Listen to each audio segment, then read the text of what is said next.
আল্লাহ রাব্বুল আলামিন পবিত্র কুরআনুল কারীমের ৭ নং সূরা সূরাতুল আ'রাফ এর ১১ নম্বর আয়াতে বলেন, বিসমিল্লাহির রহমানির রহিম। আল্লাহ রাব্বুল আলামিন বলছেন, ওয়ালাকাদ খালাকনাকুম সুম্মা সাওয়ারনাকুম সুম্মা কুলনা লিল মালাইকাতি ইসজুদু লিআদম ফাসাজাদু ইল্লা ইবলিস লাম ইয়াকুম মিনাস সাজিদিন। আল্লাহ রাব্বুল আলামিন বলছেন, ওয়ালাকাদ খালাকনাকুম, নিঃসন্দেহে আল্লাহ রাব্বুল আলামিন সেই সত্তা যিনি তোমাদেরকে সৃষ্টি করেছেন। সুম্মা সাওয়ারনাকুম, এরপর তোমাদেরকে আকৃতি দান করেছেন, সুন্দর অবয়ব কাঠামো দান করেছেন, দৈহিক কাঠামো। সুম্মা কুলনা লিল মালাইকাতি ইসজুদু লিআদম, এরপরে আল্লাহ রাব্বুল আলামিন সমস্ত ফেরেশতাদেরকে বলেছেন যে তোমরা আদমকে সিজদা করো। আর সূরা বাকারার মধ্যে আছে, আল্লাহ পাক সৃষ্টি করার পরে আদম আলাইহিস সালামকে নাম শিক্ষা দিয়েছেন, অর্থাৎ জ্ঞান শিক্ষা দিয়েছেন, এবং এমন জ্ঞান শিক্ষা দিয়েছেন যেই জ্ঞান ফেরেশতারাও জানতেন না। আল্লাহ পাক ফেরেশতাদেরকে বলেছিলেন যে তোমরা এই নামগুলো বলে দাও দেখি, যদি তোমরা সত্যবাদী হয়ে থাকো। ফেরেশতারা এই নামগুলো বলতে পারেননি। তারা বলেছিলেন, লা ইলমা লানা ইল্লা মা আল্লামতানা, আপনি আমাদেরকে যা শিখিয়েছেন এর বাইরে আমাদের কোনো জ্ঞান নেই। এরপর আল্লাহ পাক আদম আলাইহিস সালামকে বলেছেন, আদম তুমি নামগুলো বলে দাও দেখি। এরপর আদম আলাইহিস সালাম সুন্দর করে সব নামগুলো বলে দিয়েছেন, কারণ আল্লাহ পাক তাকে সেই জ্ঞান শিক্ষা দিয়েছিলেন। এরপরে আল্লাহ রাব্বুল আলামিন ফেরেশতাদেরকে বলেছেন, তোমরা আদমকে এখন সিজদা করো, কারণ জ্ঞানের মানদণ্ডে আদম তোমাদের চেয়ে শ্রেষ্ঠ। সুবহানাল্লাহ। আর আমরা সেই আদম সন্তান, যদিও বা পৃথিবীতে আসার পরে আমরা আমাদের পরিচয়টা ভুলে গেছি। সেই আদম সন্তান, যে আদমকে আল্লাহ রাব্বুল আলামিন ফেরেশতাদেরকে দিয়ে সম্মানিত করলেন, সিজদা করালেন, সেই আদম সন্তান এখন আল্লাহর জমিনে শিরক করে, নবী সাল্লাল্লাহু আলাইহি ওয়াসাল্লামের সুন্নতের অনুসরণ করতে চায় না, নবীদের আদর্শ মানতে চায় না, কোরআন এবং সুন্নাহ মেনে জীবন করতে চায় না। সেই আদম সন্তান এখন জেনা করে, ব্যভিচার করে, মাদকদ্রব্য পান করে, সমকামী। সেই আদম সন্তান এখন ঘুষ খাচ্ছে, সুদ খাচ্ছে, দুর্নীতি করছে, অন্যের সম্পদ আত্মসাৎ করছে, অন্যায়ভাবে মানুষকে হত্যা করছে। এমন কোনো গুনাহ নাই যে সেই আদম সন্তান করছে না। কোন আদম সন্তান? যার পিতাকে আল্লাহ রাব্বুল আলামিন কি করলেন? ফেরেশতাদেরকে দিয়ে সেজদা করালেন। তাহলে চিন্তা করেন যে আমরা আমাদের পরিচয়টা কি পরিমাণ হারিয়ে ফেলেছি। আমরা তো চেতনার কথা বলি না, শেকড়ের কথা বলি না, আমরা সংস্কৃতির কথা বলি না। এই কথাগুলো আমরা বলি। আমাদের সত্যিকারের চেতনা হচ্ছে ইসলামিক চেতনা। সত্যিকারের শেকড় হচ্ছে এই শেকড় যে আমরা আদম আলাইহিস সালামের সন্তান, যে আদমকে আল্লাহ রাব্বুল আলামিন ফেরেশতাদেরকে দিয়ে সেজদা করিয়েছেন জ্ঞানের কারণে। আজকে সেই আদম সন্তান দেখবেন জ্ঞান অর্জন করতে চায় না, দিনের জ্ঞান অর্জন করতে চায় না, দুনিয়ার জ্ঞান অর্জন করতে চায়, দিনের জ্ঞান অর্জন করতে চায় না। যে জ্ঞান তাকে পরকালে নাজাতের ওসিলা করবে, সেই কোরআনটুকু তিলাওয়াতও করতে চায় না, তিলাওয়াত করা শিখতেও চায় না, আগ্রহই নাই।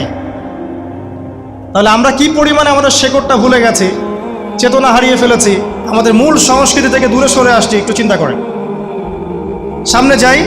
আল্লাহ রাব্বুল আলামিন বলছেন, এরপর সুন্দর আকৃতি দিয়ে আদমকে আমি ফেরেশতাদেরকে দিয়ে সেজদা করালাম। ফাসাজাদু, সবাই সেজদা করলো, প্রত্যেকটা ফেরেশতাই কি করলো? সেজদা করলো। ইল্লা ইবলিস, কে সেজদা করলো না? ইবলিস। ইবলিস সেজদা করলো না। ইবলিস কে ছিল? সে কিন্তু কোনো ফেরেশতা ছিল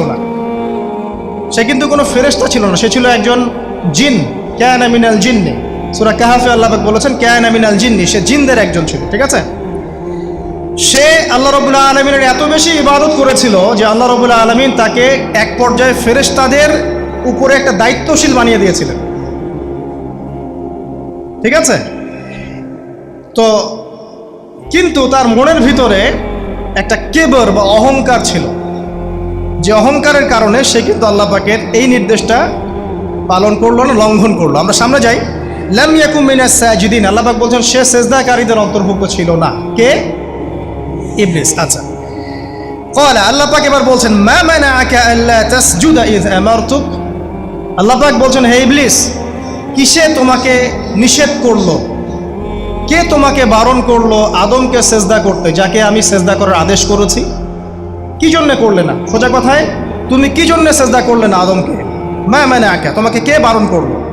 এবার ইবলিস তার দলিল পেশ করছে। সে বলছে যে ক্বালা আনা খায়রুম মিন, সে বলল আমি আদমের চাইতে উত্তম।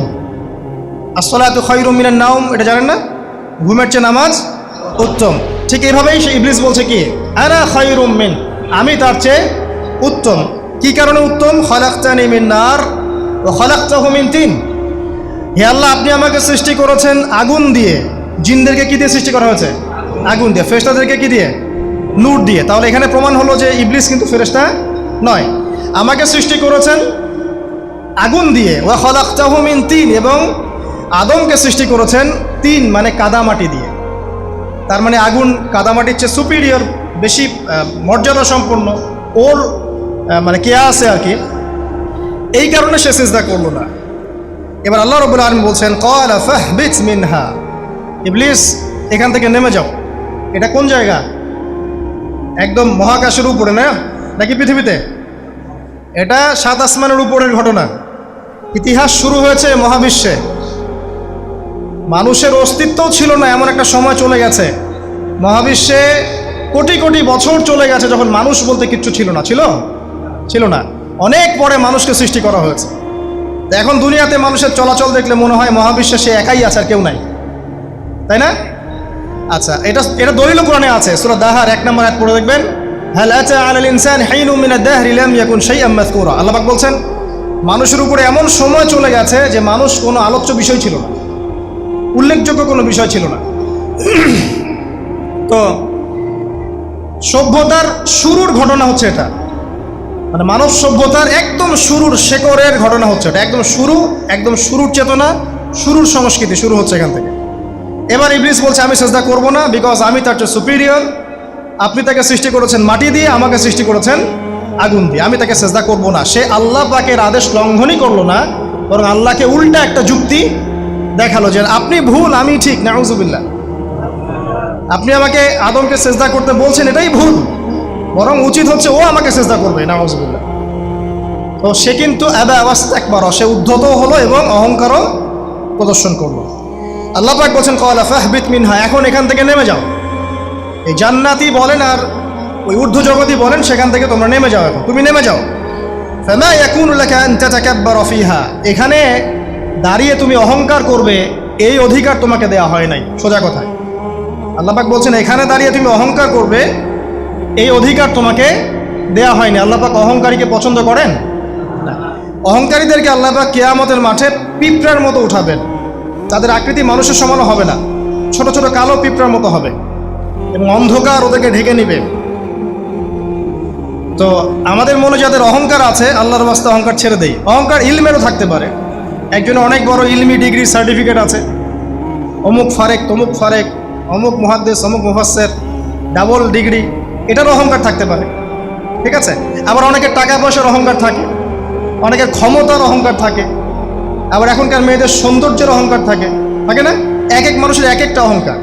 অহংকারের ডেফিনেশনটা কি? একজন সাহাবী নবী সাল্লাল্লাহু আলাইহি ওয়াসাল্লামকে বলছেন, ইয়া রাসূলুল্লাহ, আমি পছন্দ করি আমার গায়ের পোশাকটা সুন্দর হোক, আমার জুতা সুন্দর হোক, ঠিক আছে, আমার সুগন্ধি ভালো হোক, দামি হোক। এটা কি অহংকারের পরিচয়? নবী সাল্লাল্লাহু আলাইহি ওয়াসাল্লাম বলছেন না, এটা অহংকারের পরিচয় নয়। বরং অহংকারের পরিচয় হচ্ছে অন্য মানুষকে তুচ্ছ তাচ্ছিল্য করা, এক, আর দুই হচ্ছে সত্যকে প্রত্যাখ্যান করা। মনে থাকবে অহংকারের সংজ্ঞা কি? এক, অন্য মানুষকে তুচ্ছ তাচ্ছিল্য করা, আর দুই, সত্যকে প্রত্যাখ্যান করা। এখন সত্য কি? আইনস্টাইনের থিওরি সত্য, নাকি পিথাগোরাসের উপপাদ্যই সত্য, নাকি আমাদের পশ্চিমারা যে সেকুলারিজম, কমিউনিজম, ডেমোক্রেসি ইত্যাদি ইত্যাদি, ন্যাশনালিজম এগুলো দিয়ে দিয়েছে মতবাদগুলো, এগুলোই চূড়ান্ত সত্য? সায়েন্সই কি চূড়ান্ত সত্য? চূড়ান্ত সত্যটা কি আসলে? এক কথায় সূরা কাহফের 29 নম্বর আয়াতে সত্যের সংজ্ঞা আছে। কত নম্বর আয়াতে? সূরা কাহফের 29 নম্বর আয়াতে আল্লাহ পাক বলেন ওয়াকুলিল হাক্কু মির রাব্বিকুম, হে নবী আপনি বলে দিন সত্য সেটাই, ন্যায় অন্যায়ের চূড়ান্ত মানদণ্ড সেটাই, হক বাতিলের চূড়ান্ত মানদণ্ড সেটাই। কোনটা? যেটা তোমার রবের পক্ষ থেকে নাজিল হয়েছে। আমাকে বলেন যে রবের পক্ষ থেকে কি নাজিল হয়েছে? একসময় তাওরাত নাজিল হয়েছিল না, ওটাই হক ছিল। ওই সময় কি ছিল? সেটাই হক ছিল। জাবুর ওই সময়ের কি ছিল? হক। ইনজিল ওই সময়ের হক ছিল। এখন কি আছে আমাদের কাছে? কোরআন এবং এর ব্যাখ্যা হচ্ছে হাদিস। কিয়ামত পর্যন্ত কি অন্য কোনো শরীয়ত আসবে? অন্য কোনো নবী আসবে? কেউ যদি বলে যে অমুকে নবী হবে, সে কি মুসলিম না কাফের? তাহলে কোনো সন্দেহ আছে? যদি কেউ দাবি করে যে মুহাম্মদ সাল্লাল্লাহু আলাইহি ওয়াসাল্লাম শেষ নবী নন, আরও নবী আসতে পারে, নাউজুবিল্লাহ, এবং এই কুফরি আকীদায় বিশ্বাসীকে কেউ যদি কাফের মনে না করে, সেও কাফের হয়ে যেতে পারে। বুঝতে পারছেন? আসেন, তো অহংকারের সংজ্ঞাটা আমরা জেনে নিলাম যে সত্যকে প্রত্যাখ্যান করা, আল্লাহর ওহীকে প্রত্যাখ্যান করা, মানে কোরআন এবং সুন্নাহ থেকে সরে আসা, এটাকে মিথ্যা মনে করা, বা অন্য কোনো মতবাদকে কোরআন সুন্নাহর সমকক্ষ মনে করলেও কুফরি হয়ে যাবে। এরকম মনে করে অন্য একটা মতদর্শ, একটা দর্শন, একটা ফিলোসফিক্যাল থট বা একটা স্কুল অফ থট কোরআন সুন্নাহর চেয়ে ভালো নয় কিন্তু কোরআন সুন্নাহর সমমানের, এটাও যদি কেউ মনে করে, কাফের। কথা কি বুঝতে পারছেন? এটা হচ্ছে অ্যাবসলিউট ট্রুথ, মানে এটা সত্যের একদম সর্বোচ্চ স্টেজ, এর উপরে আর কিছু নাই। ভুলে গেছিলাম ভাই। আচ্ছা, এবার আসেন, আমরা অহংকারের সংজ্ঞা জানলাম, সত্যের সংজ্ঞাও জানলাম। এখানে ইবলিস কি করছে? সে অহংকার প্রদর্শন করছে। সে আল্লাহকে বলছে আপনি ভুল, আমি ঠিক। আদমকে সে তুচ্ছ তাচ্ছিল্য করলো এবং সত্যকে প্রত্যাখ্যান করলো, দুটোই কিন্তু ইবলিস করলো এখানে। আসেন, আল্লাহ পাক বলছেন ফাখরুজ, এখান থেকে বের হয়ে যাও হতভাগ। ফাখরুজ মানে উখরুজ মানে বের হও, অতএব ফাখরুজ, এখান থেকে বের হয়ে যাও। ইন্নাকা মিনাস সাগিরিন, তোমার অহংকার করার কোনো সুযোগ নাই এখানে, তুমি তো ছোট ক্ষুদ্র। ইন্নাকা মিনাস সাগিরিন, সাগির মানে কি? তুমি এখান থেকে, তুমি বের হয়ে যাও এখান থেকে, তুমি একজন ক্ষুদ্র সত্তা, তোমার এখানে অহংকার করার কিচ্ছু নাই। ক্বালা, এবার ইবলিস বলছে, এই জায়গাগুলো খুব ভালো করে শোনেন, আমাদের লেকচারের আসল জায়গায় কিন্তু যাবে ওইদিকে। ক্বালা, এবার ইবলিস বলছে আনজিরনি, শোনেন, ইবলিস বলছে আনজিরনি, হে আল্লাহ আমাকে অবকাশ দিন। কি বলছে? আমাকে অবকাশ দিন। ইলা ইয়াউমি ইউবআসুন, যেই দিন আপনি কিয়ামত ঘটাবেন, যেই দিন সবাইকে পুনরুত্থিত করবেন, ওই দিন পর্যন্ত আমাকে অবকাশ দিন। সূরা বাকারায় আছে, অন্য সূরা আছে, রব্বি আনজিরনি ইলা ইয়াউমি ইউবআসুন। ইবলিস বলছে হে আমার রব। কি বলছে ইবলিস? হে আমার রব। ইবলিস কি তাহলে আস্তিক না নাস্তিক? কথা বলেন, ইবলিস কি আস্তিক না নাস্তিক? আস্তিক। ইবলিস বলছে যে ইয়া রব্বি, রব্বি হে আমার রব, হে আমার প্রতিপালক। আল্লাহকে ইবলিস বলছে হে আমার প্রতিপালক, আনজিরনি আমাকে অবকাশ দিন, ইলা ইয়াউমি ইউবআসুন, কিয়ামত দিবস পর্যন্ত, বা যেদিন আপনি পুরো মানব জাতিকে উঠাবেন কবর থেকে, আবার ওই দিন পর্যন্ত আমাকে অবকাশ দিন। তার মানে কিয়ামত যে হবে এটা নতুন করে লেখা হয় নাই, সভ্যতায় হিস্ট্রির শুরু থেকেই কিয়ামত ছিল। কথা বুঝতে পারছেন? ফেরেশতারাও জানতেন যে একদিন মহাবিশ্ব ধ্বংস হয়ে যাবে। যখন পৃথিবীতে মানুষকে পাঠানো হয়নি তার আগেই ফেরেশতারা জানতেন, আল্লাহ পাকের ইলমে ছিল এবং তিনি এটা ফয়সালা করে দিয়েছিলেন যে একদিন এই পুরো মহাবিশ্বই ধ্বংস হয়ে যাবে। ইবলিস আগে থেকে জানতো যে কিয়ামত হবে, এই জন্য সে বলছে আমাকে কিয়ামত পর্যন্ত অবকাশ দিন। আল্লাহ পাক এবার কি বলছেন দেখেন, ইবলিস আল্লাহর কাছে চাইলো, আল্লাহ পাক তাও তাকে ফেরত দিলেন না। আর আমরা আল্লাহর কাছে চাইতে এখন হতাশা হয়ে যায় না, দোয়া করতে থাকি আর বলি যে আমার দোয়া তো কবুল হচ্ছে না। আর যে ইবলিস একটা জিনিস চাইলো, আল্লাহ পাক বললেন ক্বালা ইন্নাকা মিনাল মুনজারিন, যাও তুমি অবকাশপ্রাপ্তদের একজন, তোমাকে অবকাশ দেয়া হলো। এক কথায় তোমার দোয়া কবুল করা হয়েছে, তোমার অবকাশ তোমাকে দেয়া হলো, কারণ আল্লাহ পাক এটা পরীক্ষা করবেন ইবলিসকে দিয়ে, মানব জাতিকে। ক্বালা, এবার ইবলিসের চ্যালেঞ্জ শোনেন, এটাই আমাদের আজকের লেকচারের মূল পয়েন্ট। এই জায়গা থেকে ইবলিস চ্যালেঞ্জ করছে। কি চ্যালেঞ্জ করছে? ফাবিমা আগওয়াইতানি, হে আল্লাহ আপনি যে কারণে আমাকে বিচ্যুত করলেন, মানে আমি আমার যে কৃতকর্মের কারণে আপনার রহমত থেকে বঞ্চিত হয়ে গেলাম, ঠিক আছে, লাআকউদান্না লাহুম সিরাতাকাল মুস্তাকিম, আমি সেই আদমের এবং আদমের সন্তানের সরল পথে ওত পেতে বসে থাকবো। কথাটা ভালো করে বোঝেন। ইবলিস চ্যালেঞ্জ করলো কাকে? আল্লাহকে। যে কারণে আল্লাহ আপনি আমাকে বহিষ্কার করলেন, এখন আমি কি করব? আমি এই আদম সন্তানের সরল পথে, আপনাকে পাওয়ার এই পথের আনাচে কানাচে আমি ওত পেতে বসে থাকব। কি জন্য বসে থাকব? যাতে করে আমি আদম সন্তানকে বিচ্যুত করতে পারি। শুধু তাই নয়, সে আরও বলছে সুম্মা লাআতিয়ান্নাহুম, আমি শুধু বসেই থাকবো না, আমি আদম সন্তানের কাছে আসব। মিন বাইনি আইদিহিম, তার সামন থেকে আসবো, ওয়া মিন খালফিহিম, আদম সন্তানের পিছন থেকে আসবো, ওয়া আন আইমানিহিম, তার ডান দিক থেকে আসবো, ওয়া আন শামাইলিহিম, তার বাম দিক থেকে আসবো, ওয়ালা তাজিদু আকসারাহুম শাকিরিন। আল্লাহ পাক আপনি তাদের বেশিরভাগকেই শুকরগুজার পাবেন না। কথা কি ক্লিয়ার? না কোনো সমস্যা? ইবলিস কি চ্যালেঞ্জ করলো? আমি শুধু বসেই থাকবো না, ডান দিক থেকে আসবো, বাম দিক থেকে আসবো, সামন থেকে আসবো, পিছন থেকে আসবো, আমি আদম সন্তানকে পথভ্রষ্ট করেই ছাড়বো, আপনি আদম সন্তানের বেশিরভাগকে পথভ্রষ্ট পাবেন। ইবলিসের কথা কি বাস্তব প্রতিফলন দেখা যায় এখন সমাজে? বেশিরভাগ মানুষ নামাজ পড়ে না পড়ে না? বেশিরভাগ মানুষ সুদ খায় না খায় না? বেশিরভাগ যুব সমাজ জেনা করতেছে না করতেছে না? বেশিরভাগ লোক মাদক খাচ্ছে না খাচ্ছে না? পৃথিবীর কোনো জায়গায় আল্লাহর বিধান আছে কি নাই? দুই একটা জায়গায় আছে আই ওয়াশ, শোডাউন। বেশিরভাগ নারী পর্দায় চলে না চলে না? বেশিরভাগ মানুষ রোজা রাখে না রাখে না? বেশিরভাগ মানুষ যাকাত দেয় কি দেয় না? তাহলে ইবলিস যে বলল আপনি বেশিরভাগকেই শুকরগুজার পাবেন না, বেশিরভাগ মানুষ পরকালের স্বার্থে কাজ করে না দুনিয়ার স্বার্থে কাজ করে? কতজন মানুষ আল্লাহ পাকের দ্বীনটাকে প্রচার প্রসার প্রতিষ্ঠার কথা বলে বা কোরআন সুন্নাহর কথাগুলো মেনে চলে? কতজন মানুষ? বেশিরভাগ লোক মেনে চলে। তাহলে ইবলিস কি সফল না ব্যর্থ? ইবলিসের চ্যালেঞ্জ কি সফল না ব্যর্থ?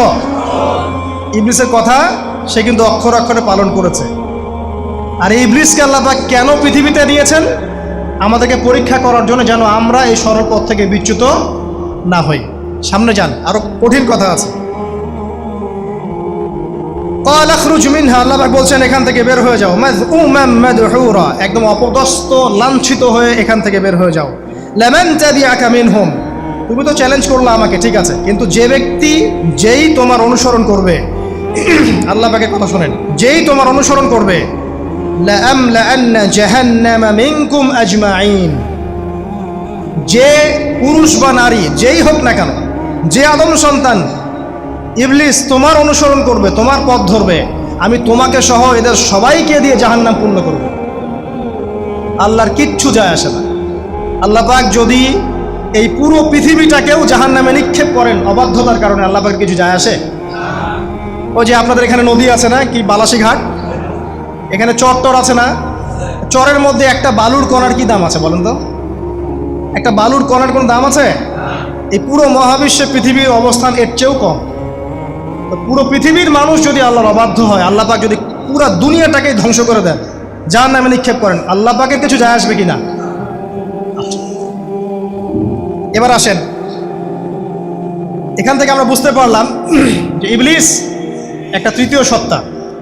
আল্লাহ পাক আদম আলাইহিস সালামকে সৃষ্টি করলেন, নাম শিক্ষা দিলেন, সেজদা করালেন, ইবলিসকে সেজদা করতে বললেন, সে করলো না। সে চ্যালেঞ্জ করলো উল্টা, যে আমি ওর চেয়ে উত্তম, আপনি ভুল আমি সঠিক। সে অহংকার করলো এবং একই সাথে সে আদমকে পথভ্রষ্ট করার চ্যালেঞ্জও করে বসলো। আল্লাহ পাক ঘোষণা করলেন, যদি কোনো আদম সন্তান তোমাকে ফলো করে, তোমাকে সহ তাকে আমি জাহান্নামে নিক্ষেপ করব। ঠিক আছে এই পর্যন্ত? এবার সামনে আসেন। এবার আল্লাহ পাক আদমকে বলছেন, কাকে বলছেন? আদম আলাইহিস সালামকে বলছেন, ইয়া আদম, হে আদম। তার আগে আদম আলাইহিস সালামের বুকের পাঁজর থেকে কাকে সৃষ্টি করেছেন? হাওয়া আলাইহিস সালাম, সভ্যতার ইতিহাসের প্রথম নারী এবং ইতিহাসের সবচেয়ে সুন্দরী রমণী কে? হাওয়া আলাইহিস সালাম। আরেকজন আছেন সবচেয়ে সুন্দরী রমণী, কে? কে বলতে পারবেন? জি না? হ্যাঁ, নাম কি? মাশাআল্লাহ, ওই ওকে পুরস্কার দিও। কি নাম তোমার? মাশাআল্লাহ মাশাআল্লাহ। দ্বিতীয় সুন্দরী রমণী, দুজন রমণীকে বলা হয় পৃথিবীর সবচেয়ে সুন্দরী রমণী। আপনি যাদেরকে দেখে সিডিউস হচ্ছেন, যদিও এদেরকে দেখে সিডিউস হওয়ার কিছু নাই, কারণ এরা তো সুন্দর না, কোনো দিক থেকে সুন্দর না, না পোশাকের দিক থেকে, না চেহারার দিক থেকে, না ফিজিক্যাল স্ট্রাকচারের দিক থেকে। এদেরকে দেখে তো পাগলও সিডিউস হবে না। তো আদম আলাইহিস সালাম এবং আদম আলাইহিস সালামের স্ত্রী হাওয়া আলাইহিস সালাম এবং সারা আলাইহিস সালাম ইতিহাসের সবচেয়ে সুন্দর রমণী। ইতিহাসের সবচেয়ে সুন্দর রমণী কাদের স্ত্রী ছিলেন? নবীদের না অন্য কারো? এজন্যই বলি, আপনি যদি পবিত্র থাকেন, আল্লাহওয়ালা মানুষ হন, ইনশাআল্লাহ তাআলা আল্লাহ পাক আপনার ঘরে একজন নেককার পুণ্যবতী সুশ্রী স্ত্রী দান করবেন ইনশাআল্লাহ। আপনি যদি এইসব অশ্লীলতার গোলক ধাঁধায় পড়ে নিজের ঈমান হারিয়ে ফেলেন, চরিত্র হারিয়ে ফেলেন, সম্ভাবনা খুবই কম যে আপনি একজন দিনদার মেয়ে পাবেন। বরং আপনি এমন কাউকেই পেতে পারেন যে আপনার মতোই, ঠিক আছে? দেখবেন যে আপনি 10 ঘাটের পানি খেয়ে আসছেন, ও দেখবেন 12 ঘাটের পানি খেয়ে আসছে। আল্লাহ পাক আমাদের যুব সমাজকে হেফাজত করুন, আমিন। আল্লাহ পাক এবার আদম আলাইহিস সালামকে বলছেন, ইয়া আদম, হে আদম, উসকুন আনতা ওয়া যাওজুকাল জান্নাহ। আদম শোনো, তুমি এবং তোমার স্ত্রী দুইজন এখন জান্নাতে থাকো। কোথায় থাকো? জান্নাতে থাকো। ওয়া কুলা মিন হাইসু শি'তুমা, যেখানে ইচ্ছা সেখান থেকে খাবার খাও। জান্নাতের নাজ নেয়ামতের কথা তো আপনারা শুনেছেন অনেক, আমি ওইগুলো বলতে যাচ্ছি না, সময় চলে যাবে। যা ইচ্ছা তাই পাবেন সেখানে, যা ইচ্ছা তাই। এমন একটা জায়গা যেটা কখনো কোনো চোখ দেখে নাই, কোনো কান শোনেও নাই। চোখ না দেখলেও, কান না শুনলেও মানুষ মনে মনে অনেক কিছু কল্পনা করে না, এটা কল্পনাও করার সুযোগ নাই। এত উন্নত মানের একটা জায়গা। তোমরা দুজন এখানে থাকো, জান্নাতের যে কোনো জায়গায় যাও, খাওয়া দাওয়া করো, কোনো সমস্যা নেই। কিন্তু ওয়ালা তাকরাবা হাদিহিশ শাজারা, মানে কি, এই যে গাছটা আছে এই গাছের কাছে যেও না। একটা শর্ত খালি দিলাম, গাছের কাছে যেও না। গাছের নাম কি এগুলো আমাদের আলোচনার বিষয় না। বিষয়টা হচ্ছে আল্লাহ পাকের আদেশটা কি। গাছটা আম গাছ হতে পারে, জাম গাছ হতে পারে, কদু গাছ হতে পারে, যে কোনো গাছ হতে পারে। এটা নিয়ে আমাদের কোনো মাথা ব্যথা নাই। মাথা ব্যথা হচ্ছে আল্লাহ পাকের আদেশ, এই গাছের কাছে যেও না, বাস যেও না। আচ্ছা, ফাতাকুনা মিনাজ জালিমিন, যদি চলে যাও তোমরা দুজন এখানে, তাহলে তোমরা দুজন কিন্তু জালেম হয়ে যাবে। আল্লাহ পাকের হুকুম অবাধ্য করলে মানুষ কি হয়ে যায়? জালেম হয়। এই জন্য আমরা দোয়ায় বলি, আল্লাহুম্মা ইন্নী যালামতু নাফসি, বলি না? হে আল্লাহ, আমি আমার নফসের উপর জুলুম করেছি। রব্বানা যালামনা আনফুসানা, বলি না? আল্লাহ, আমরা আমাদের উপর জুলুম করেছি। তো আমরা যখন পাপ করি মানে আমরা জুলুম করে ফেলেছি। তো তোমরা দুজন এই গাছের কাছে যেও না, যদি যাও তাহলে জুলুম করে ফেলবে এবং জালেম হয়ে যাবে। এবার ইবলিস তো আর বসে নাই, সে তো চ্যালেঞ্জ করেছে, করে নাই? আচ্ছা, এবার ইবলিস কি করছে? ফাওয়াসওয়াসা লাহুমাশ শাইতান, এবং ইবলিস এবার এদের দুজনকে ওয়াসওয়াসা প্রদান করতে শুরু করলো। ইবলিস কি করলো? ওয়াসওয়াসা প্রদান করতে শুরু করলো। ওয়াসওয়াসাটা এমন ছিল যে, হাল আদুল্লুকা আলা শাজারাতিল খুলদি ওয়া মুলকিন লা ইয়াবলা। ইবলিস এসে আদম এবং হাওয়া আলাইহিস সালাম তাদেরকে বলতে লাগলো যে, আমি কি তোমাদেরকে এমন কোনো গাছের কথা বলবো যেই গাছের ফল খেলে তোমরা চিরস্থায়ী হয়ে যাবে, কখনো মরবে না, এবং এমন রাজত্ব পাবে যে রাজত্বের কোনো ক্ষয় নাই। ইবলিসের টোপটা কি দেখলেন? চিরস্থায়িত্বের টোপ এবং কিসের টোপ? রাজত্বের টোপ। এটা সূরা তহার মধ্যে আছে। অন্য সূরায় আছে যে, আমি কি বলে দিব এমন গাছের কথা যেই গাছের ফল খেলে তোমরা ফেরেশতা হয়ে যাবে, কখনো মরবে না। তাহলে চিরস্থায়িত্বের টোপ এবং এই যে কিসের? রাজত্বের এই যে টোপ, এই দুইটা হচ্ছে মানুষকে আল্লাহর পথ থেকে ডিসিভ করার একটা মানদণ্ড। কথা বুঝতে পারছেন? এই পৃথিবীতে যত মানুষ পথভ্রষ্ট হয়ে গেছে, এরা কিন্তু ক্ষমতার জন্য হয়েছে অনেকেই, আর অনেকে চিরস্থায়িত্বের জন্য হয়েছে। ফেরাউন নমরুদ চিরস্থায়িত্বের লোভে পড়ে পথভ্রষ্ট হয়নি? আর ওই সময় থেকে শুরু করে এখনকার বিশ্বে যারা ক্ষমতাধর, এরা কি ক্ষমতার দাপটে পথভ্রষ্ট হচ্ছে না? এই দুটো হচ্ছে মানুষকে পথভ্রষ্ট করার মাধ্যম। ইবলিস খুব ভালো করেই জানতো। একটা কথা বলি নাই, যখন আদম আলাইহিস সালামকে তৈরি করে রাখা হয়েছে, সৃষ্টি করে রাখা হয়েছে, ইবলিস এর চারপাশে রাউন্ড দিচ্ছিল, তাওয়াফ করছিল, তাওয়াফ। এবং মানব শরীরের এবং মানব মস্তিষ্কের, মনের, মননের দুর্বল পয়েন্টগুলো সে ফাইন্ড আউট করছিল। কারণ সে কিন্তু অনেক জ্ঞানী ছিল, সে কিন্তু প্রচণ্ড জ্ঞানী ছিল, এবং এখনও কিন্তু সে প্রচণ্ড জ্ঞানী। তাওয়াফ করে করে সে মানুষের দুর্বল জায়গাগুলো ফাইন্ড আউট করেছে। একটা হচ্ছে পেট, একটা প্রবৃত্তি, একটা হচ্ছে নারীর প্রতি আসক্তি, ঠিক আছে, একটা ক্ষমতার লোভ, একটা চিরস্থায়িত্বের লোভ। এগুলো হচ্ছে মানুষের দুর্বল জায়গা। ইবলিস এগুলো ফাইন্ড আউট করে ওইভাবে চাল দিয়েছে। কথা বুঝতে পারছেন? একটু খেয়াল করে দেখেন, এখনকার বিশ্বে যত অন্যায় হচ্ছে, ম্যাক্সিমাম পাপ হচ্ছে পেটের কারণে। পেট। সুদ খায় কেন? পেটের কারণে। ঘুষ খায় কেন? পেটের কারণে। ইভেন যে এখন জেনা করছে, ওদেরকে তো এখন যৌনকর্মী বলতে হয়, তাই না? সম্মান দিয়ে কথা বলতে হয়। তো যৌনকর্মী যারা, তারাও দেখবেন পেটের কারণেই করছে, পেটের কারণে। তারপর দেখবেন মানুষের সম্পদ আত্মসাৎ, ওই যে ছেলে মেয়ে বাল বাচ্চার জন্য। পেট মানে মূল জিনিসটা কি? পেট। এবং চিরস্থায়িত্ব, ক্ষমতার দাপট, আর প্রবৃত্তির দাসত্ব, এগুলো হচ্ছে মানুষের সবচেয়ে দুর্বল পয়েন্ট। দেখবেন ম্যাক্সিমাম পাপ হচ্ছে মেয়েদের কারণে। মেয়েদের কারণে না? মেয়ের পিছনে। মেয়ের পিছনে আপনি চলে গেছেন, এখানে আত্মহত্যা করছে কেউ, কেউ এখানে আপনার জেনা করছে, কেউ ধর্ষণ করছে, কেউ পরকে লিপ্ত হচ্ছে, মানে মেয়েরই কোনো পাপ। ওই যে বলে না, দুইটা পাপ যাকে পেয়ে গেছে তার লাইফটা ক্র্যাশড। একটা হচ্ছে মেয়ে, একটা হচ্ছে টাকা। অর্থ সম্পদের লালসা যার মধ্যে পেয়ে বসেছে, এর জীবন শেষ। আর যার মেয়ের নেশা আছে, মেয়ের নেশা যার মধ্যে আছে, এর জীবন শেষ। একে আপনি হেদায়েতের পথে আনতে পারবেন না ইল্লা মাশা আল্লাহ, আল্লাহ পাক যদি না চান। আসেন, আর ইবলিস তাওয়াফ করছিল এবং সে কিন্তু টোপ দিল, চিরস্থায়িত্বের টোপ দিল। এবং কিসের টোপ দিল? ফেরেশতা হয়ে যাবে, অমর হয়ে যাবে। এবার আমাদের পিতামাতা আদম এবং হাওয়া আলাইহিস সালাম তারা কিন্তু ফল খেয়ে ফেললেন। আর এটা এমন নয় একবার ওয়াসওয়াসা দিয়েছে বাস খেয়ে ফেলেছেন, এমন নয়, কন্টিনিউয়াসলি সেই কাজটা করেছে। একটা মানুষ যখন জেনা করে, ইবলিস কি একবার এসে বললেই কেউ জেনা করে ফেলে? আস্তে আস্তে কিন্তু মানুষ জেনার পথে যায়। ওই যে প্রথমে একদিন, অনেক দিন একটা লেকচার দিয়েছিলাম না, প্রথমে গার্লফ্রেন্ড বয়ফ্রেন্ড একটা সম্পর্ক হয়, তাই না? তারপর কথাবার্তা হয়, মোবাইল ফোন এক্সচেঞ্জ করে, নোট এক্সচেঞ্জ করে, কফি খায়, আস্তে আস্তে ডেটিংয়ে যায়, পরে দেখবেন এক পর্যায়ে গিয়ে জেনা এভাবে। আর যারা ধর্ষক, এতে ডাইরেক্ট অ্যাকশন, এত সময় নাই, ডাইরেক্ট। তো ইবলিস প্রতিটা পাপ মানুষকে ধাপে ধাপে করায়। দেখবেন ইবলিস এখানেও কিন্তু আমাদের পিতামাতাকে ধাপে ধাপে ওইদিকে নিয়ে গিয়েছিল। এবার আসেন, আমাদের পিতামাতা ফল খেয়ে ফেললেন, এই জায়গাটা খুব ভালো করে বোঝেন। এই ফল খাওয়াটা আল্লাহর অবাধ্যতা না। আল্লাহ পাক বলেছিলেন না যে জালেম হয়ে যাবে, আল্লাহ পাকের অবাধ্য হলেন। অবাধ্যতার ফলাফলটা কি হলো এবার শোনেন। আমরা সবাই জানি অবাধ্যতার ফলাফল কি, আল্লাহ পাক জান্নাত থেকে নামিয়ে দিয়েছেন, তাই তো? এর আগে আরেকটা ফলাফল হয়েছে। এই ফলাফলের সাথে আমাদের বর্তমান সময়কার যে ইস্যুটা চলছে, পোশাক, নারী, সংস্কৃতি, হাবিজাবি, হ্যাঁ, বেহায়াপনা, বেলাল্লাপনা, এই ইস্যুটা এখানে জড়িত। এটা আমারও বুঝতে এবং খুঁজে পেতে সময় লেগেছে।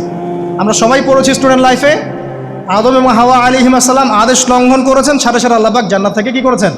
নামিয়ে দিয়েছেন। ইবলিসকেও নামিয়ে দিয়েছেন, তারপরে হায়াত দিয়েছেন, এখানে পরীক্ষা করছেন, এই তো। এখানে আল্লাহ পাক দেখবেন আমাদের আমল কেমন, আমল ভালো হলে আবার জান্নাতে, খারাপ হলে আবার জাহান্নামে। কিন্তু এর আগেও একটা ঘটনা ঘটেছে। যে মুহূর্তে আমাদের পিতামাতা ফল খেয়েছেন, গাছের কাছে গিয়েছেন, আল্লাহ পাকের আদেশটা লঙ্ঘন করেছেন, সাথে সাথে তাদের গায়ের পোশাকটা খুলে পড়ে গেছে। আমি বুঝাতে পারি নাই, পুরো মহাবিশ্বের প্রথম লজ্জা, প্রথম অপমান, প্রথম শাস্তি, ঠিক আছে, আল্লাহর অবাধ্যতার প্রথম পরিণাম লজ্জাহীনভাবে গা থেকে কাপড় খসে পড়ে যাওয়া। প্রথম শাস্তি, প্রথম অবাধ্যতা এবং প্রথম অবাধ্যতার পরিণতি পুরো মহাবিশ্বে সভ্যতা শুরু থেকে শেষ পর্যন্ত প্রথম অ্যাক্সিডেন্ট, বা এই যে আমরা বলছি পরিণতি, পাপের পরিণতি, অবাধ্যতার পরিণতি, সেটা হলো গা থেকে কাপড় খুলে যাওয়া। এই কথা আল্লাহ পাক বলছেন এখানে, লিয়ুবদিয়া লাহুমা মা উরিয়া আনহুমা মিন সাওআতিহিমা। ইবলিস তোমাদের পিতামাতাকে এই গাছের কাছে নিয়ে গিয়ে ফল খাইয়ে তাদের গা থেকে পোশাক খুলে ফেলে দিয়েছে। এবার কি বুঝতে পারছেন যে ইবলিস এখন বিশ্বে কি করছে? ইবলিস সেম কাজটা করছে আমাদের সাথে, আমাদের গা থেকে তারা পোশাক খুলে ফেলে দিচ্ছে। সভ্যতার শুরুর পাপ বলছি না আমরা, এটা আসলে ভুল। সভ্যতার শুরুতে আদম এবং হাওয়া আলাইহিস সালাম যে ভুলটা করেছেন, তার যে পরিণতি হয়েছে, সেটা এটা ছিল না যে জান্নাত থেকে পৃথিবীতে নামিয়ে দেয়া, বরং পরিণতি এটা ছিল তাদের গা থেকে প্রথম কাপড় খুলে গেছে, তারা নগ্ন হয়ে গেছেন। ইবলিস সর্বপ্রথম আমাদের বাবা মাকে নগ্ন করেছে প্রলোভন দিয়ে, ক্ষমতার প্রলোভন, চিরস্থায়িত্বের প্রলোভন দিয়ে। আজকের বিশ্বেও কি ইবলিসের দোসররা সেম কাজটা করছে না? আজকের বিশ্বেও কি ইবলিসের মানুষরূপী দোসরগুলা সেম কাজটাই করছে না? সেম কাজটা করছে, আমাদের গা থেকে ওরা পোশাক খুলে ফেলছে। এরপর আল্লাহ পাক জান্নাত থেকে নামিয়ে দিয়েছেন। আগে কিন্তু এটা হয়নি, আগে পোশাক খুলেছে। এরপর কি হয়েছে জানেন? শোনেন, আল্লাহ পাক ওয়াকালা মা নাহাকুমা রাব্বুকুমা আন হাযিহিশ শাজারা ইল্লা আন তাকুনা মালাকাইন আও তাকুনা মিনাল খালিদিন। ইবলিস বলছিল যে তোমাদের রব তোমাদেরকে এই গাছের কাছে যেতে নিষেধ করেছে এই কারণে যে তোমরা এখানে গেলে মালাক হয়ে যাবে এবং চিরস্থায়ী হয়ে যাবে।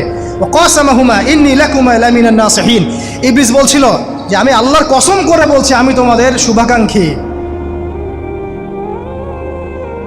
ফাদাল্লাহুমা বিগুরুর, ওদেরকে তারা পথভ্রষ্ট করলো, ইবলিস তাদেরকে পথভ্রষ্ট করলো। ফালাম্মা যাকাশ শাজারা, যখন তারা গাছের কাছে গেলেন, বাদাত লাহুমা সাওআতুহুমা, তাদের লজ্জাস্থানটা উন্মুক্ত হয়ে গেল, কাপড় খুলে পড়ে গেল। এটাই বলতে যাচ্ছিলাম। ওয়া তাফিকা ইয়াখসিফানি আলাইহিমা মিন ওয়ারাকিল জান্নাহ, এবং আদম এবং হাওয়া আলাইহিমাস সালাম জান্নাতের গাছের পাতা ছিঁড়তে লাগলেন এবং সেই পাতা দিয়ে লজ্জাস্থান ঢাকতে লাগলেন। আপনার বাবা আপনার মাকে যদি কেউ রাস্তায় নগ্ন করে ফেলে আপনার কেমন লাগবে? আপনি কি করবেন তার ইজ্জত সম্মান বাঁচানোর জন্য?